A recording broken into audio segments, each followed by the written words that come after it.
Bonjour à tous et bienvenue sur le plateau de Bonjour chez vous en ce lundi. Aujourd'hui, notre thème du jour est comment demeurer la voix de référence dans l'éducation de son enfant. Tout un thème pour un lundi matin. Hein. C'est fondamental. On commence fort. On commence fort. On est entre femmes aujourd'hui, ce n'est pas volontaire parce que les hommes sont aussi concernés par cette émission, je le précise. Oui, même si c'est vrai que c'est souvent les mamans qui s'occupent de l'éducation des enfants plus que faire les devoirs, mais pas toujours. Donc messieurs, vous êtes aussi concernés même si nous sommes entre femmes aujourd'hui. On va donc parler de cette influence de l'école, que l'école a sur nos enfants, parfois une bonne influence, mais parfois une moins bonne aussi. Comment faire le tri, puis comment justement rester justement cette voie de référence pour nos enfants, de ce que dit la Bible est la référence. Et nous, en tant que parents, on a cette responsabilité de transmettre ça à nos enfants. Et Anne, tu vas faire un pasteur. J'ai une question en lien avec notre thème, bien sûr. Oui, c'est comment préserver nos enfants. Et est-ce qu'on leur fait l'école à la maison? Est-ce qu'on leur fait pas l'école à la maison? C'est tout un dilemme pour des jeunes parents. Et ça vaut la peine qu'on fasse le point, même s'il n'y a pas de réponse absolue pour tout le monde. Bien sûr, mais c'est vrai que c'est une question. Même nous, on reçoit souvent des messages de parents qui est-ce que vous conseillez l'école à la maison ou pas? C'est sûr qu'a priori, on peut se dire c'est le bon moyen, mais on verra avec toi.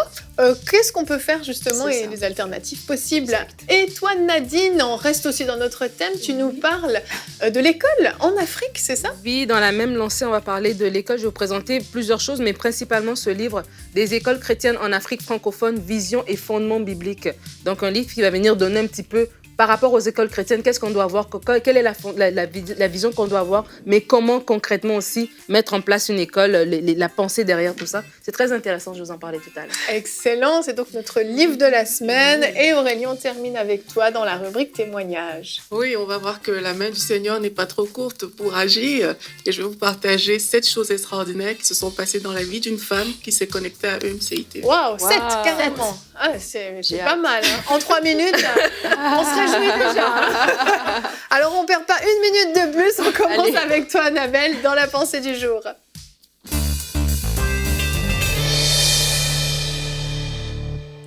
Alors qu'il y a plusieurs voix qui peuvent parler dans la vie de nos enfants, l'école, les professeurs, différentes organisations, la télévision aussi, bref, beaucoup de personnes qui peuvent parler dans la vie de nos enfants, on doit se poser la question en tant que parent, qui instruit mon enfant? De qui vient son éducation? De qui par qui il va apprendre certaines valeurs, et c'est de se positionner en tant que parent en prenant notre responsabilité et en prenant notre rôle vraiment à cœur, même s'il y a d'autres personnes, d'autres organisations qui peuvent le faire. C'est la responsabilité que Dieu nous a donnée pour ses enfants. C'est à nous d'instruire ces enfants, c'est à nous de les éduquer, c'est à nous de transmettre des valeurs que personne d'autre ne pourra leur transmettre de la même façon que nous. Et c'est vraiment un commandement en fait que Dieu nous donne, parce qu'il nous dit dans Proverbe 22:6, instruis l'enfant, instruis l'enfant selon la voie qu'il doit suivre.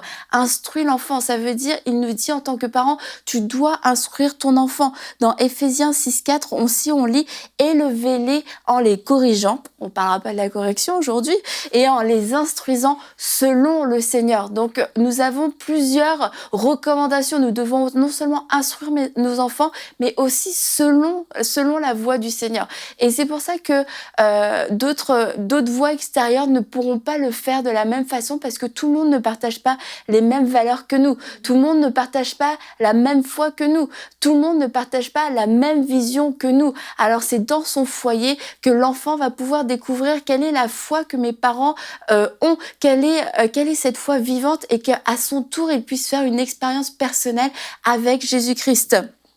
Et c'est ça que je voulais vous dire dans Proverbe 18 au verset 17. Le premier qui défend sa cause paraît avoir raison, vient sa partie adverse et on lui demande des preuves.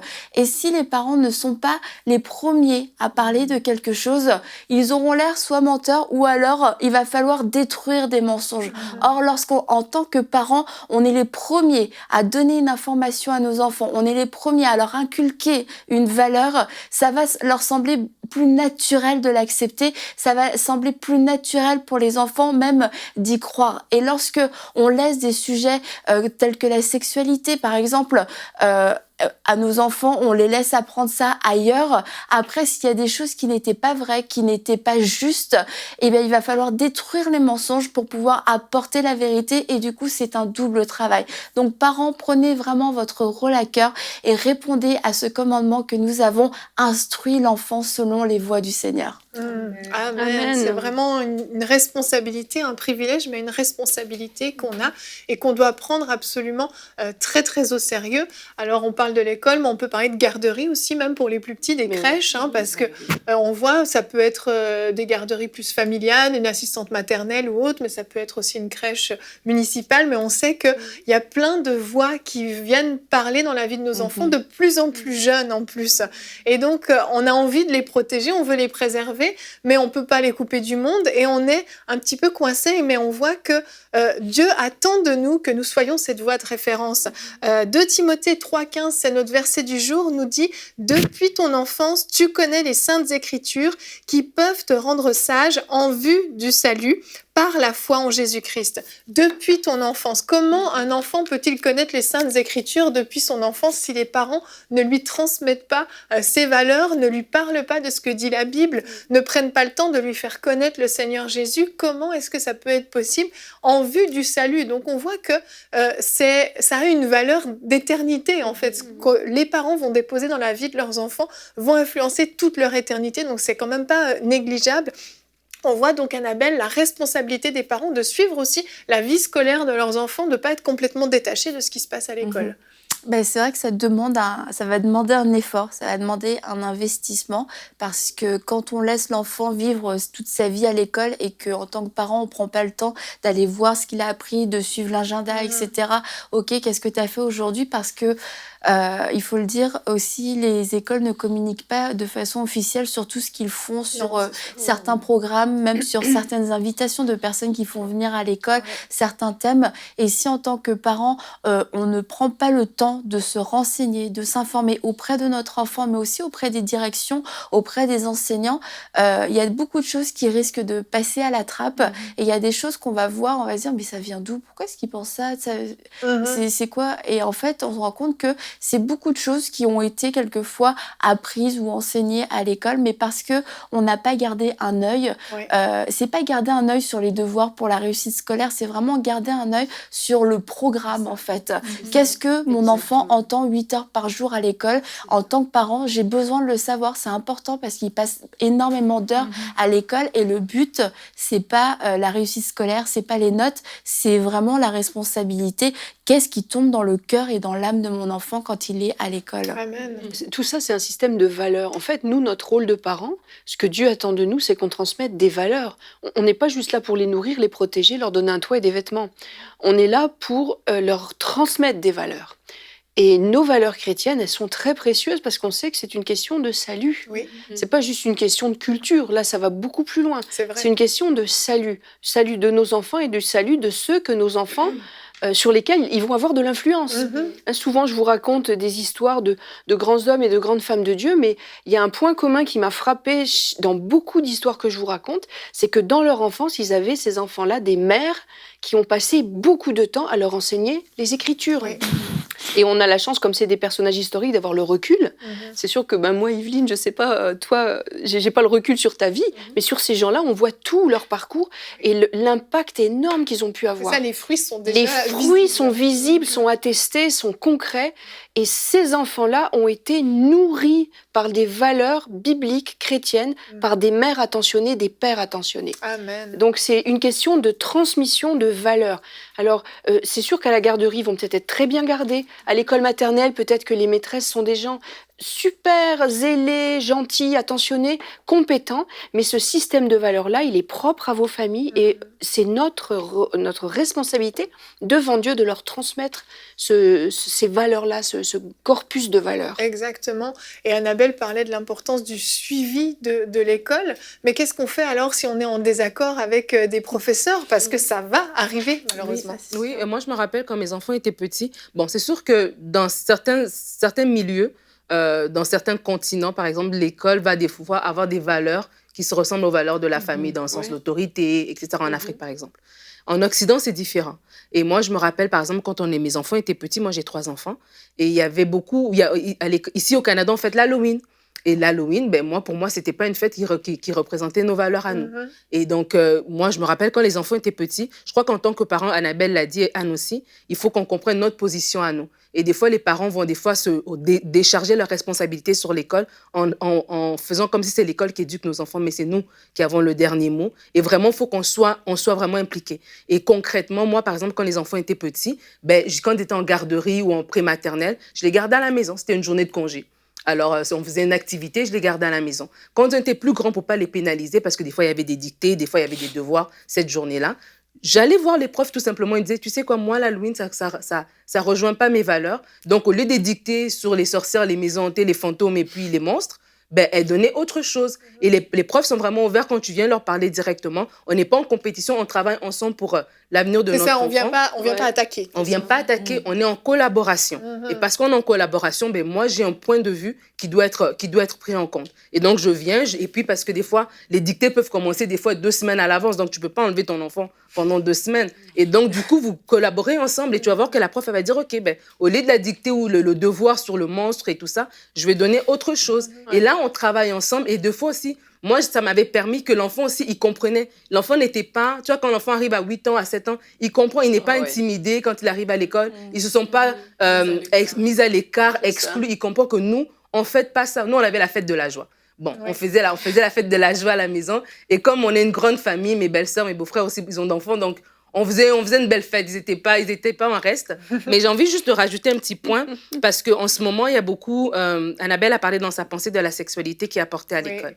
Et ça, c'est un point de vue qui est différent. Et c'est un point de vue où l'école va apporter... Parce que l'école, aujourd'hui, en plus d'apporter juste l'information, elle apporte aussi des valeurs, une espèce de charge avec cette information-là. C'est pas juste donner l'information d'où viennent les bébés, les garçons et les filles, comment ils sont faits. C'est qu'on te dit, explore, c'est ton corps, tu as le droit. C'est ça qu'on est en train d'envoyer un enfant comme info.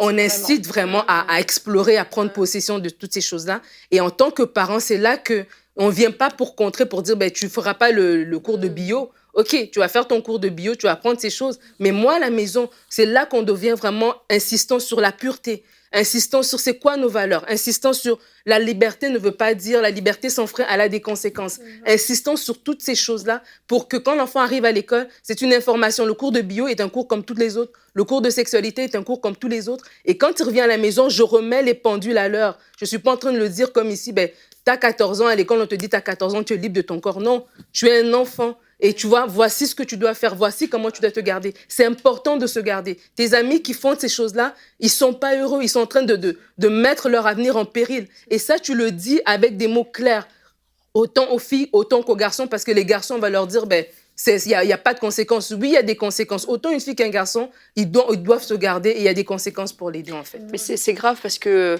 surtout à l'adolescence, il y a des ados qui sont simples, il y en a qui sont plus compliqués.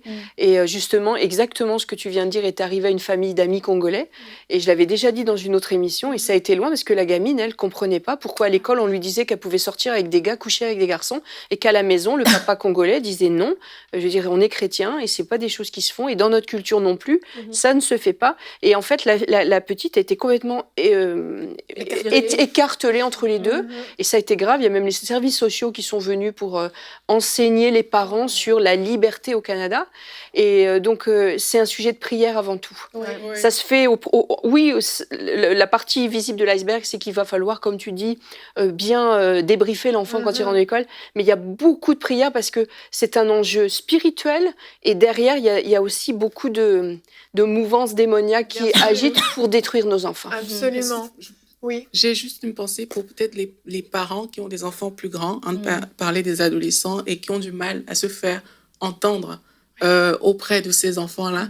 C'est de dire de ne pas s'arrêter de parler parce que, voilà, il y a peut-être des tensions, mais de continuer parce que, comme Anne dit, c'est un enjeu spirituel et ce serait donner la victoire au diable que de juste se taire, mais c'est vraiment continuer à parler à cet enfant-là et à parler aussi sur la vie de cet enfant. C'est sûr, on renonce pas.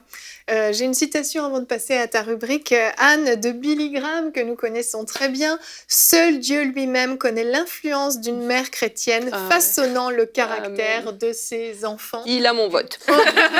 On dit amen parce qu'on sait, oui, que alors d'une mère ou d'un père, j'ai envie de rajouter, même si, comme je le disais en début d'émission, souvent les mamans sont plus citées, mais de plus en plus, la tendance change et les pères aussi vraiment ont ce rôle, cette influence à jouer dans la vie de leurs enfants. Anne, on va donc passer au pasteur. J'ai une question. Chantal du Canada nous a posé cette question que beaucoup se posent parce que je vous le dis, on reçoit souvent des emails à ce sujet-là. Pour préserver mes enfants du monde, dois-je faire l'école à la maison? Ah, c'est sûr que c'est une solution. Hein. C'est une solution, c'est une tentation parce que on voit, on voit le monde, comment va le monde, les valeurs du monde qui évoluent dans un sens qui est très défavorable à notre système de valeurs à nous. Et beaucoup de parents sont tentés de les mettre à l'école à la maison. Et j'avoue que récemment, j'en parlais avec ma fille, qui a des enfants. On parlait de ça et je lui disais que moi, je les avais laissés aller à l'école publique sans crainte, parce que moi-même, j'avais eu une très bonne expérience de l'école publique à mon époque.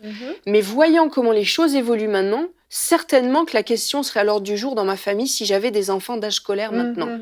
Et c'est une tentation. Et j'allais dire, la réponse n'est pas équivalente pour tout le monde selon l'endroit où on se trouve. Tu en as dit un petit mot tout à l'heure dans ton commentaire. Il y a certains endroits du monde où l'école publique a des valeurs qui ne s'éloignent pas trop des valeurs de ma famille. C'était mon cas quand j'étais petite. Les valeurs de ma famille s'éloignaient peu des valeurs transmises à l'école. Et puis Jonathan, pareil, il était à l'école publique et puis c'est pas venu en confrontation frontale avec sa foi. Mais c'est le cas dans certains pays d'Afrique. Pas tous, mais il y a certains pays d'Afrique où finalement à l'école les enfants sont pas trop déformés au niveau de leur système de valeurs. Quoique. Mais dans les pays occidentaux, la question se pose plus. De plus en plus. Et j'allais dire, les pays occidentaux francophones. La Belgique, la Suisse, la France, le Québec sont des pays où il y a un système de valeurs qui a émergé, qui est vraiment en confrontation avec le nôtre. Donc quand on laisse nos enfants aller à l'école, ils reviennent avec des drôles d'idées. Donc c'est pas la même solution pour les différents cas de figure. Moi je dirais, si on est dans un pays où l'école publique est encore avec un bon système de valeurs, le travail va être à la maison de bien filtrer ce que les enfants ramènent et les recadrer. Mais quand c'est trop que toute la journée, ils vont entendre à longueur de semaine des gens qu'ils honorent et qu'ils aiment, leurs professeurs, leurs amis, ils vont les entendre déverser toutes sortes de valeurs qui sont des abominations pour nous. Ben là, je pense qu'il faut vraiment se poser la question et considérer le fait de les avoir en école à la maison, au moins pendant leurs jeunes années. Voilà. Au moins quand ils sont petits, frais et malléables, pour que quand on les laisse aller dans la cage au lion, ils soient assez intelligents et articulés. Parce que quand on les garde à la maison, c'est pour leur transmettre des valeurs, mais aussi pour leur faire prendre conscience que à l'extérieur, il y a des gens qui ne pensent pas comme nous. Et qu'il va falloir qu'ils soient armés pour comprendre que ce soit pas la surprise de l'année de « Ah, on arrive à l'école publique, puis oh, on pense pas comme moi. » C'est ça, on ne garde pas dans une bulle. On ne les garde pas dans une bulle. C'est pas parce qu'on les a à l'école à la maison qu'on les garde dans une bulle. Il faut que progressivement, on leur ouvre les yeux et l'entendement et que on en fasse des enfants intelligents et capables d'articuler leur opinion. Tout à fait. Parce que ça va les rendre forts plutôt que de les mettre dans des bulles. Moi, ma fille disait, quand elle arrivait à l'université, il y avait beaucoup de chrétiens dans l'université où elle était. Et c'était des enfants, la plupart de ses amis avaient été à l'école à la maison jusqu'à l'université. Donc c'était des enfants qui avaient vécu dans la bulle maison-église. Et ils sont d'une naïveté quasiment dangereuse. Ils arrivent vraiment dans la fosse au lion, quoi. Et Élise, elle me disait, mais maman, moi, vraiment, je suis reconnaissante parce que tu nous as quand même laissé nous confronter un peu au monde pour qu'on sache comment se défendre et comment se placer.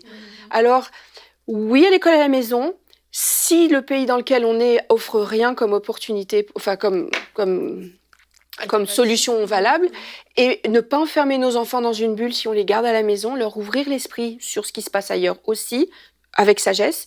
Et puis, si on a le grand privilège d'avoir une école chrétienne à portée de main, mais alors là, c'est le top du top. Moi, j'allais dire, courez vous inscrire.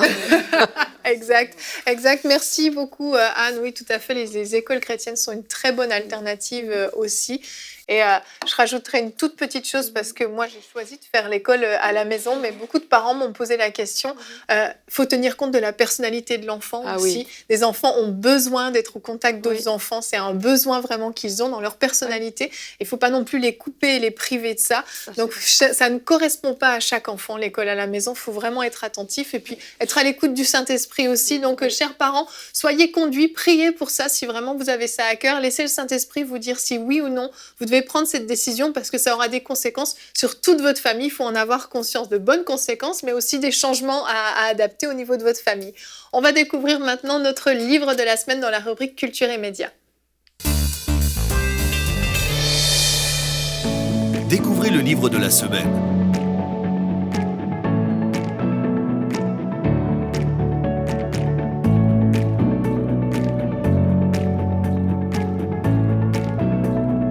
Disponible sur emciboutique.com.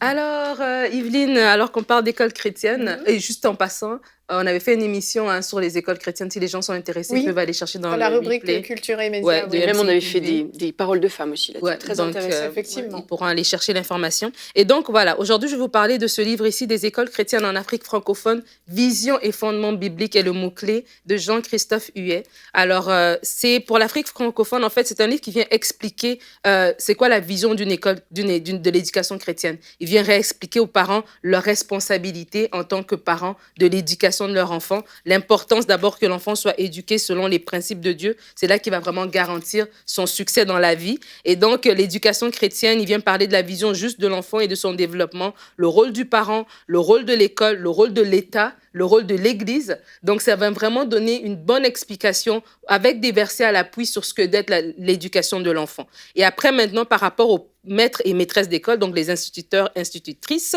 il vient parler de ce qu'un maître d'école doit être, donc un modèle en parole, en œuvre, en conduite, en foi, en pureté et en autorité. Et ce que j'aime de ce livre, c'est qu'il vient vraiment parler clairement sur toutes ces choses pour faire réfléchir le parent, faire réfléchir aussi peut-être des personnes qui ont envie de commencer une école chrétienne, de c'est quoi les bases, en fait, comment s'y prendre, et puis vraiment, c'est quoi la pensée de Dieu derrière ça. Il y a une citation anonyme qu'ils ont citée ici, qui dit que lorsque tu sèmes une pensée, tu récoltes un acte. Lorsque tu sèmes un acte, tu récoltes un comportement. Lorsque tu sèmes un comportement, tu récoltes un caractère. Et lorsque tu récoltes un caractère, tu sèmes un caractère, pardon, tu récoltes une destinée. Et c'est vraiment ça qui doit, je trouve, qu'on doit avoir en tête, c'est parce que nous, on a une vision biblique de voir le monde. Et si on apprend ça à notre enfant, ben, l'enfant aura une bonne façon de penser par rapport à tout ce qui l'entoure. Et sa façon de penser va déterminer sa façon d'agir. Et en fait, Dieu a besoin que des générations s'élèvent et ces générations vont se lever par la façon dont on les éduque. Donc, l'éducation chrétienne, elle n'est vraiment pas à négliger, elle n'est pas à mettre de côté. C'est pas juste question de... Voilà, des fois, on minimise vraiment l'importance de l'école, mais c'est vraiment, vraiment important. Et il dit ici que l'enseignement des enfants dans la connaissance de Dieu et de ses principes est vraiment primordial. Donc, le livre, il est disponible sur emciboutique.com, Vision et fondements bibliques. C'est vraiment, je vous encourage fortement à vous le procurer, surtout si vous êtes en Afrique francophone, si vous êtes un parent ou même un professeur d'école. Et aussi, j'en profite aussi pour vous présenter ça. C'est un pack de livres de Allegra McBirney, et c'est 10 histoires essentielles sur des témoignages véridiques sur les divers continents, époques de l'histoire, avec des livrets sur les animaux, plein de choses. C'est vraiment hyper intéressant. C'est aussi sur la boutique, je vous le présente parce que c'est un pack en fait. En vous procurant le livre, vous pourrez avoir ça et vous pourrez avoir ceci. Je suis pleine de cadeaux aujourd'hui. Ils sont en vente séparément, je crois. Oui, mais je crois qu'ils vont aussi faire un pack en fait, si tu les prends ensemble. Okay. Un espoir pour l'école, l'éducation chrétienne, une offre alternative. Donc, un livre qui vient aussi appuyer un petit peu le premier livre. Donc, tout ça est disponible sur emciboutique.com. Merci Nadine. Ce sont les éditions ACI, je ne sais pas exactement comment on le prononce, mais je pense qu'on en parlera une fois dans un Culture et Médias un jeudi, parce que c'est un très beau ministère. C'est pas juste une maison d'édition, c'est un ministère. Mais allez découvrir sur leur site internet si vous le souhaitez, mais on en parlera un jeudi, Nadine. À te reposer. Donc, on va découvrir maintenant notre témoignage.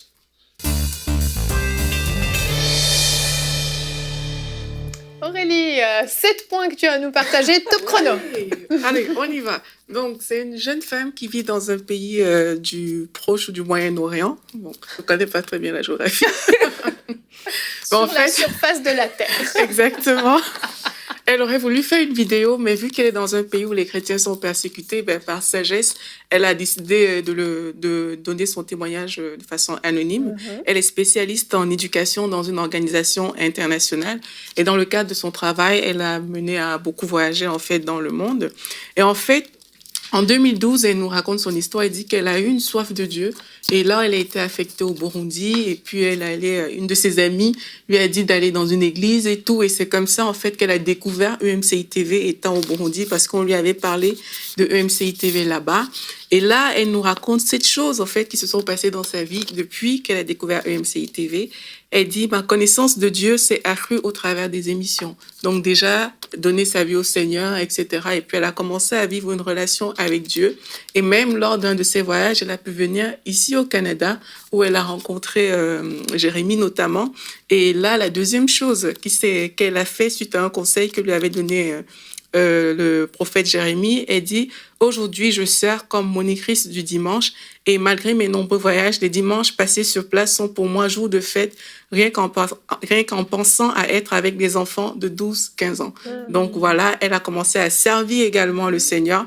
Et puis l'une des troisièmes choses qu'elle fait, c'est qu'elle évangélise, non seulement en partageant nos émissions, mais aussi elle évangélise par son témoignage. Elle dit, ma propre transformation due aux enseignements est un témoignage pour plusieurs autres.